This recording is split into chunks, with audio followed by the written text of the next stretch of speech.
Christmas is over. You may have an item or two you'd like to return, maybe some boxers or briefs. A new report from the National Retail Federation found that the total returns for the retail industry are projected to reach $890 billion in 2024. And retailers, they're bracing for the impact. They're bracing for those long lines. First, just scan the QR code on the bottom of your screen. It'll lead you straight to newsnationnow.com for a list of do's and don'ts. Here with me now to explain how to navigate your returns this season is Ken Maccarone with bestreviews.com. Ken, Merry Christmas to you. You're in Florida. Unfortunately, not with me in studio this week. I'm not in studio, unfortunately not with you this week. Unfortunately, I'm in Florida beating out those temps. I know, Sorry getting about that. some vitamin D. Send some my way, please. First, get us up to speed here, Ken. What should consumers know before they start to make those returns this year?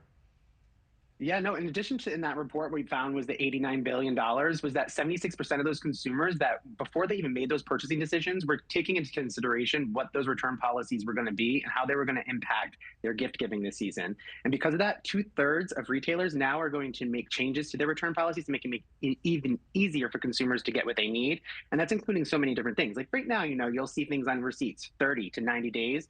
And you'll also see things like QR codes now are popping up on receipts. Go ahead and take a picture of that QR code. When you see that, that'll take you to a place where you can learn more information about your receipt, what it means, the retailers' rules, their regulations, and how they're going to be able to get that along. Oh, that's good to know. Talk to me about Amazon. You and I talk a lot about Amazon each week. Explain the returns there, because a whole lot of gifts coming from Amazon this year. What are the dates we have to know? What are the deadlines?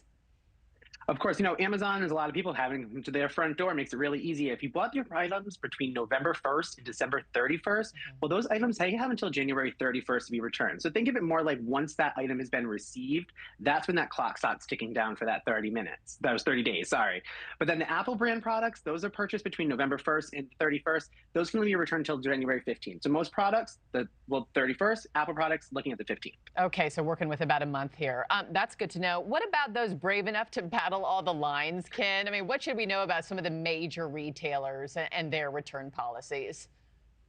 Yeah, a couple tips right there before is check their online, because sometimes if they take care of the shipping, you can just get it shipped from your home and return it that way. Or reverse, if it's you're going to be paying for the shipping, it might be easier to take it to the stores. Make sure you have your receipts ahead of time. Make sure you're planned out for that, because and most times if you don't have the receipt, expect some store credit, but that's also going to be really helpful. And some major retailers like Walmart, for example, they have a bigger window. Like I said before, retailers are trying to come to these consumers now and make it easier for them to make these returns. So October 1st, if that something was bought through December 31st, you have until the 31st. So now October 1st all the way to 31st, we're trained for next year that if you're going to buy something in October, don't worry, you can still return that later in the season. Okay, I imagine some of these places are about to be crazy congested with return lines. Ken, always good to have you, my friend. Will I see you next week here in studio? I will be in studio. Yeah, we'll be back in studio next week. We're having a new year, same you, just a little bit better. So we're going to go over some great products. Perfect. You and I can ring in 2025 together. Thanks for watching, everybody. Go to joinnn.com to find News Nation on your television provider. Also, don't forget to click that red subscribe button below to get more of News Nation's fact-driven, unbiased coverage.